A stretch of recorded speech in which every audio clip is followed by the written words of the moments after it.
Hello, friends. It's JackalsIII with episode 222 of Shadow and Flame of Magic, your premiere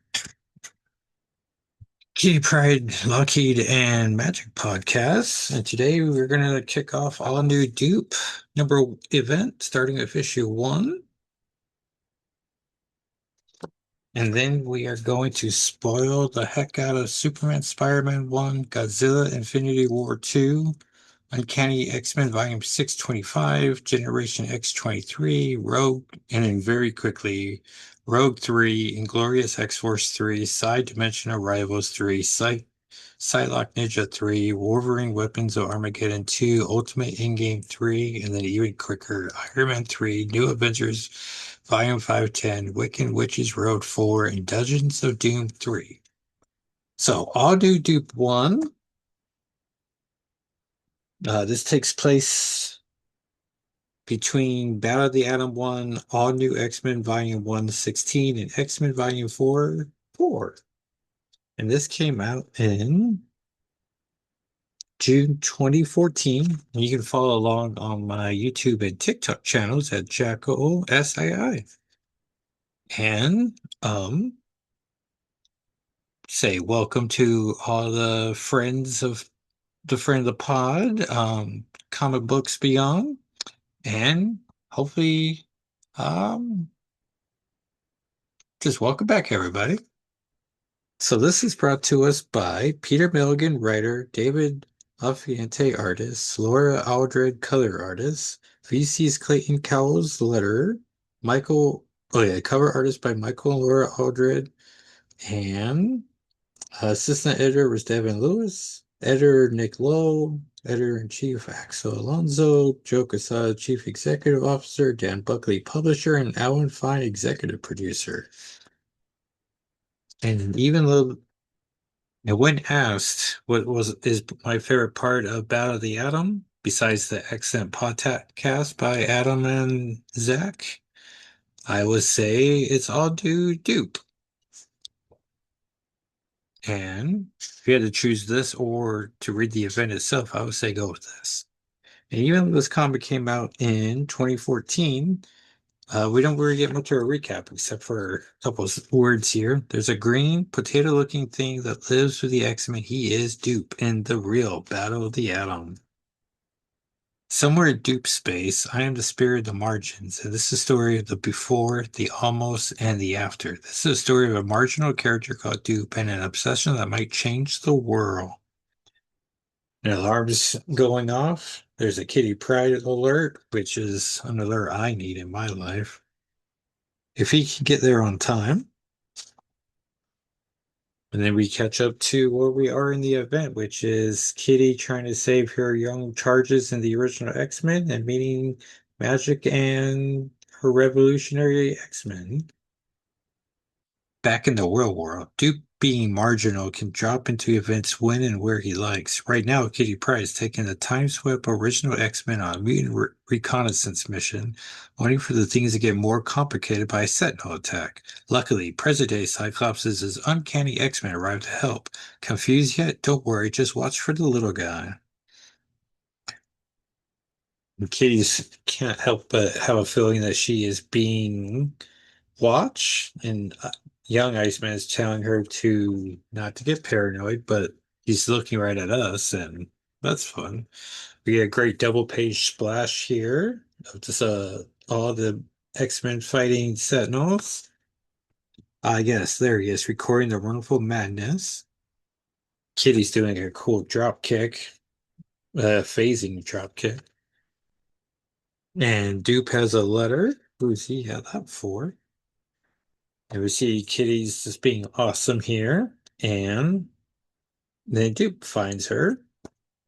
And David LaFuentes got to write or draw a Ultimate Spider-Man arc during the second volume with Brian Michael Bendis. And so, just if you want to see him draw Spider-Man, that material is out there. And then he hands her the letter, but she doesn't quite have time for that.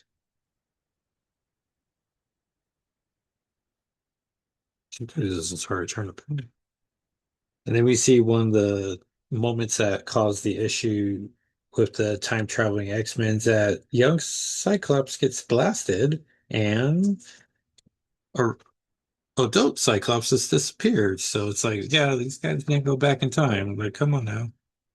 Amazing Spider-Man 2 video game. That's how old this comic is.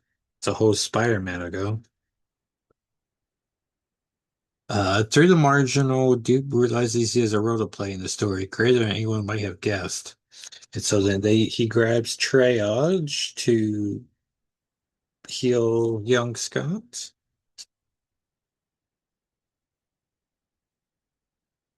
And so in the break over model action, Kitty's reflecting on her day. The margins are everywhere, and to navigate through this strange other world takes practice, skill, and the ability to perfectly suspend disbelief. I know Dupe's not for everybody, and honestly, I love this miniseries, and I love Wolverine the X-Men Volume 117, and then I'm pretty good on Dupe. Actually, navigate is probably the wrong word. Sometimes moving through the margins is more like falling, falling again by and through and between the real world and time and space, the real story. Yes, it takes skill to travel through the margins, but sometimes it's worth it. And then so he skipped into part two of the story, I believe. Let's take a closer look at where we are in the story. X-Men from the future have arrived in the present and send the X-Men of the past back where they belong. Only time some of those present want the past to stay in the present, and some people say dupe space is absorbed.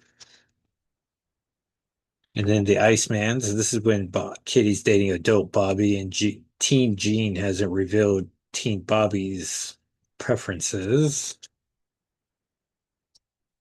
So adult Bobby's upset that another dude's talking to Kitty. We catch up to Scott and Jean, the young ones, as they're trying to just navigate the world.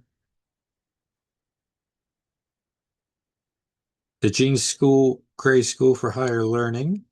The dedicated marginista must develop strategies, back routes, corners, niches, safe places from which to view the real world unfold, the ability to slip away before the real story notices you. Then we get the reveal that the Zorn of the future Brotherhood's actually the young Jean Grey, if she never goes back in time, all grown up. That's a complicated sentence. Original Sin's the current big Marvel event at the time. Kitty Pryde and Magic's in issues 2 and 3 of that. Agent of S.H.I.E.L.D. must be on season 2 if Ward looks like this. And the practice patience to wait and wait for the real world to catch up. And I do like about Adam gave us some more Kitty and Rachel content as we haven't seen those two together in quite some time. Even on Krakoa, they're barely together. And so Duke wants her Kitty to read the letter. And so she finally takes the time to read it. And what? He wants to be Mr. Kitty Pryde. Like, I get it, Duke. Make your shot. And then Kitty trying to, oh yeah, then he has this proposal ring, engagement ring that is made out of rancid meat, which isn't quite her style, but she wears gloves all the time, so trying to break it easy to him, she says, "Hi, I mean, you don't even speak English. You don't even speak human. How would you ever communicate?" And a very disturbing page turn. Duke rips his head in half and starts speaking English. This is a story of obsession, a love that dared speak its name. And the story, it changed. No, communicate we can't. Dupe speaks English. Nothing stop us marry now. What you say, Kitty? So, Kitty. And Captain America Winter Soldier is the movie coming out, as you can tell by the Captain America Harley Davidson ad. So that everyone's on to Dupe 1. So ideally, we'll do this, and then we'll cut into the Spider-Man Dark Web event that will take us straight into Spider-Man Brand New Day. So pretty exciting. All right, everyone, here we go. Superman Spider-Man #1, the first of the crossover we're getting this year from DC Marvel. And then I believe in May we should be getting um Spider-Man and Superman. So I got the great Scott Koblish Everybody cover. I think I like this more than I did the Deadpool Batman crossovers, though I do wish we got more variety in the bonus stories. The first one is Trust, Justice, and Great Responsibility, written by Mark Waid. George Jimenez is the artist. Tomeu Mori, the colorist, and Tom Napolitano, the letterer. Brainiac needs Dr. Octopus to purge a virus. Clark Kent and Peter Parker have cheekbones for days. Fast neurons are being worked on, and most companies are using californium, but this lab is, of course, using kryptonite. Because of the purge, traces of kryptonite are in the air, knocking Superman back a bit. I like how the heroes assume the space villain is Brainiac and the one in the lab is Dr. Octopus. So they make the natural assumption. So the page reveal that the kryptonite-empowered Dr. Octopus is in space is very fun. Plus, always great to see heroes trade villains. Also fun that Spider-Man's getting trapped under so much rumble, harkening back to that classic Dr. Octopus story. Then we get Lois Lane and Mary Jane in the World's Finest, written by Tom King, penciled by Jim Lee, the legend, Scott Willems, equally legendary inker, and Jim Lee's practical. I don't know if he's just exclusive. I think if Jim Lee's getting inked, it's going to be by Scott Willems, but I'm sure Scott Willems inks other people. So. Colors is Allison Air and letterer Pat Baruso. One of my three favorites of this issue. I really like how Lois Lane and Mary Jane discuss how they rescue a bunch of people, leaving them no time to save themselves. I couldn't imagine Tom King asked Jim Lee what or who he wanted to draw, and his answer was Sentinels. Mary Jane makes a fun comment about how every alternate version of herself is quick to say, "Face it, Tiger, you hit the jackpot." She was 19. She said some other cool things.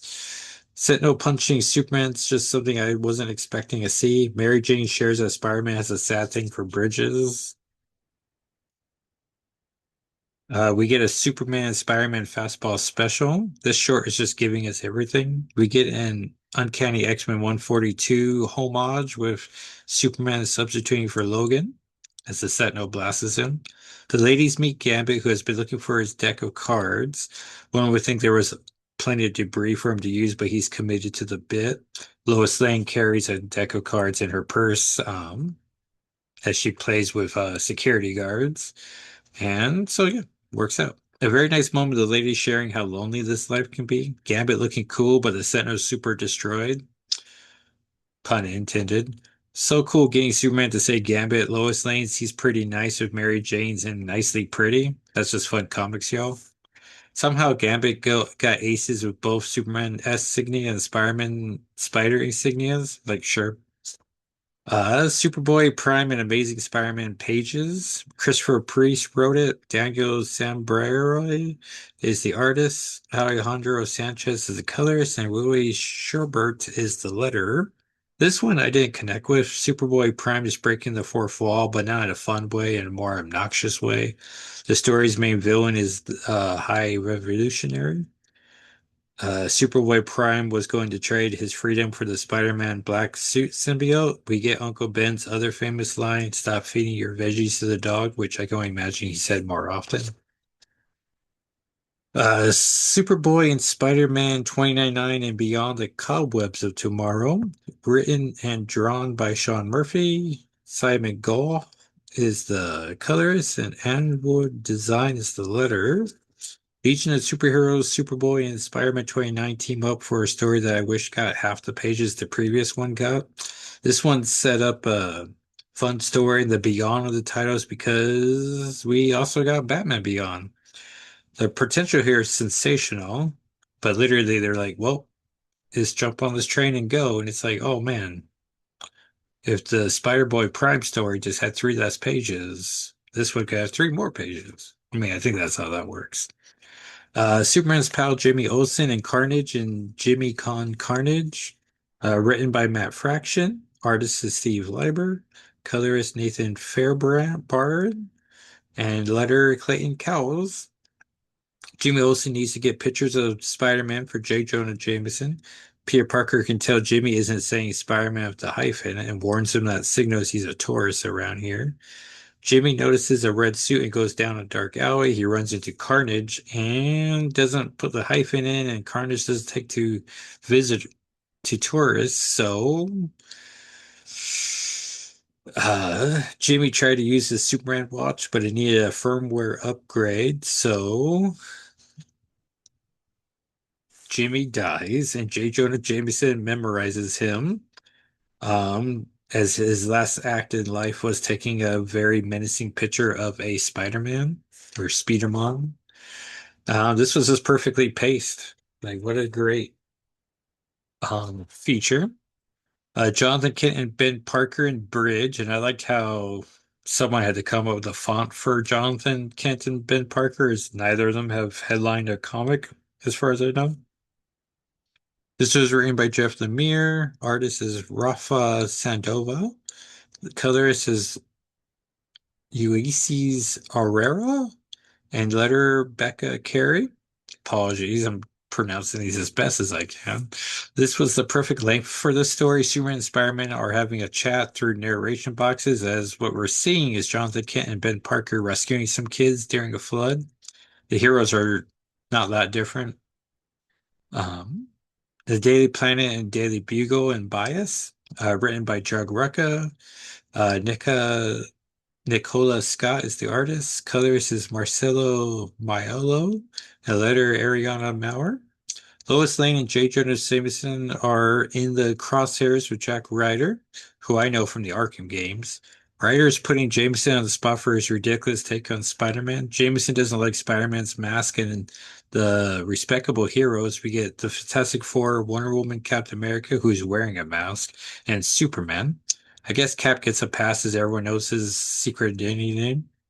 Probably could have been shorter, but then we wouldn't have gotten the Nicola Scott drawing of those heroes, and I like as many characters as possible to show up in these crossovers.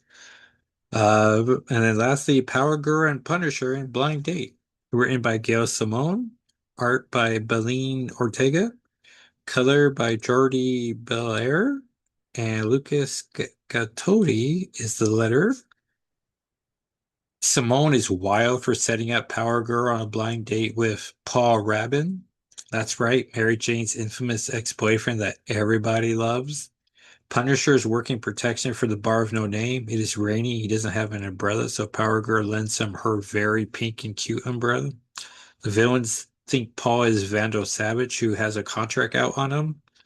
I'm not sure how Firefly, Ghost, Nicely Suited Man, Chameleon, Taskmaster, Pink-Haired Gal, and Catman in a very nice tuxedo were going to kill Vandal Savage, but sure. Story ends with Punisher and Power Girl off to spend some more of the night together. I really wish we got more of this type of fun features in this crossover. But yeah, we'll see what the next round of crossover or featurettes are next month. So from Gail Simone being the last story to writing a full issue, we have Uncanny X-Men Volume 6, number 25. Such a great anniversary issue. We get two stories, one of the Uncanny X-Men and one the backup with an outlier story. This is part 3 of 3 of the Where Monsters Dwell arc. Marcus St. Jr. is wrapping up his bedtime story. I love so much how Becca loves Ember. Her character story has a horse, and now she's very excited. Such a cool page of the Outliers as Western characters. Seriously, I would buy an ongoing adventure of the Outliers as Western characters. We finally get the name reveal of our mystery villain, Agatha Timley. So it was Agatha all along. It's very odd that we have two Agathas and two Lunas running around Marvel Universe right now, but also we have multiple Spiders, man. So these things happen. Marcus is very brave trying to hold off her with a shotgun. The X-Men Nightcrawler is being attacked by Frankenstein's monster, but he's no longer taking the hits, he's fighting back. Morbius is trying to turn Jubilee, but she blasts his serum away. Gambit is fighting off the Amphibian until Saturang the dragon eats Amphibian. Gambit willfully gives back the left eye of Agamotto. We're getting close to a year's worth of time since the first issue. Comics are very complicated when it comes to time passing. Rogue fights off Wolverine. Meanwhile, Waffles is fighting Salem, Agatha's big dog. We learn she's from Marvel Spotlight on Werewolf by Night, issue 3, thanks Tom from 1972. Phantom says her name is Andrea, but she must have changed it to Agatha when she became quasi-immortal. I'm sure Phantom will update that entry. I have missed actual Ember so much. I also really love that Becca has hopefully made peace with the fact that she isn't a monster. She's a mutant and proud and a hero. Cal Calicchio and Ember attack Agatha. I like Jitter has incorporated calling out her attack move from her Age of Revelation self. I'm not sure if she was given those memories. Such an awesome callback to their Western counterparts from mere pages ago. Um, I thought we had lost a few pages, but we're showing the next page how we got everyone back to Haven's house. Apparently, Agatha had mesmerized everybody. Logan's healing factor cured him, and the monsters are back to their proper characterizations. Issue ends with Gambit keeping the left eye of Agamotto for some reason. So then the backup story was called A Dwell 2 in the Human Heart. Nice title holdover from the main story. Willow is missing, and the police department was hoping the X-Men would help. They are unfortunately in either Alaska or Latveria or who knows where. The Outliers are here and they'll help. Jitter uses the skills of a French detective to become a human lie detector. Um, which I'm pretty sure is a reference to those Glass Onions detectives, but I don't know. Jordy Duke's cousin has Willow. The two of them have been killing young ladies for years now. Death Dream scares the rest of the information out of Jordy. Calicchio, Amber, and Ransom immediately take off to the rescue. I love cow litter so much. Them referring to each other's girlfriends is such a delight. They arrive at the cousin's trailer and see they have been burying their victims under slabs of concrete. Poor Becca, she's not ready for this true horrors of this world. Ransom goes full hero mode and takes out the cousin and saves Willow. Even Ember seems glad. This struck me when Becca says this. Is he not usually a glad horse-shaped spirit boy? I don't like the idea that he's usually down. I must prefer a mood neutral horse if he's going to be anything. Like, poor guy. Here we go. So now we're going to go in quick uh, reviews. So Godzilla Infinity War 2, this comic had a whole lot of Godzilla being notified. Then the Fantastic Four show up. My favorite part was when Odin decided he had to get involved and assembled the greatest heroes of Midgard, including the X-Men, which of course include Magic and Cyclops, Jean Grey, Gambit, Logan, Storm, and Rogue. Then we have Generation X 23 2. So many unstable X's. Laura and Gabby, who continue to be a delight this issue. We meet the generated, each with their own X number. There's X66, 73, 74, 92, 99, and infinite. They all decide to get a training session in. X-73 overdoes and explodes. Poor Laura gets burned during the explosion. She wakes up and Infinite wants to hassle her about getting 73 killed, which seems a bit much. But his grief has to go somewhere. Um, and this is the second of three issues that we're getting with the legend Jacopo Camagni. And I believe someone takes over for the fourth issue, but just rest in peace. We're never going to know why AOA Shadowcat appeared in the first issue. Rogue, Volume 4, 3. We get some answers this issue. Stelton's mutant name would be Trauma. His powers work like a mental skunk. They make you see your worst moment, and either you run away or he does. I really like seeing Rogue's fun side with the kid on the bus asking why her hair is funny, and she says to match her face. Rogue is great with kids. Constrictor got a bunch of money in She-Hulk 9. Thanks again, Tom. Rogue still doesn't have all of her powers, but she makes short work of his goons. Rogue breaks Constrictor's knee so bad it makes my knee tingle. She touches his head and gets a flashback. She apparently has Mystique's powers and tries to escape, but they see through the disguise. That gets a solid middle issue. Um, Inglorious X-Force 3. I really like this issue focusing on Boom Boom, so this issue maintains this fun and light element. Get references to her Next Wave days. I'm always a sucker for a costume gallery moment. We see Maxime Danger, so that's fun to see the new character already being used by other writers. That's how you make a character matter. We see the Boom Boom and Akihiro are hooking up. She doesn't seem happy with herself the next morning. She's also not happy to see Domino has maybe shot Cable, but Domino assures us that it's not what it looks like. I do like how we got to see the score ahead of time, signaling we were going to see Domino real soon.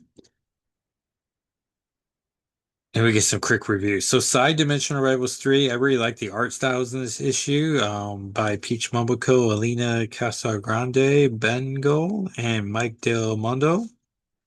Psylocke Ninja 3, I've been overly cold on this series, but teaming up Betsy and Cannon's Body with Jubilee and Manaport, this I can fully support.